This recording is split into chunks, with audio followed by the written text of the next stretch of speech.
السلام علیکم۔ Social media پہ خبر بہت گرم ہے کہ یو این اور امریکہ کے دورے کے دوران وفد میں شامل ایک خاتون شمع جنیجو نے اپنے ٹویٹر اکاؤنٹ پہ کچھ انکشافات کیے ہیں کہ لندن ہوٹل میں پاکستان کے سیکرٹ فائل تک میری رسائی تھی اور یہ کچھ دیر میرے پاس رہی۔ دوسرا، اس نے یہ دعویٰ کیا کہ میں نے یو این میں میاں شہباز شریف کی تقریر میں نے لکھی ہے۔ اور سب سے اس میں خوفناک اور دلچسپ بات یہ ہے کہ یہ وہ خاتون ہے جو اسرائیلی سفیر سے ملاقات کرتی ہے اور اسرائیل کو تعلقات نارمل کرنے اور اسرائیل کو تسلیم کرنے کی انتہائی حامی خاتون ہے۔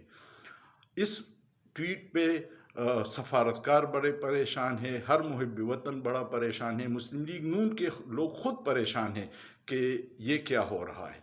اللہ پاکستان اور پاکستانیوں کو اپنے حفظ و امان میں رکھے، لیکن سوچئے، سوچنا جرم نہیں ہے۔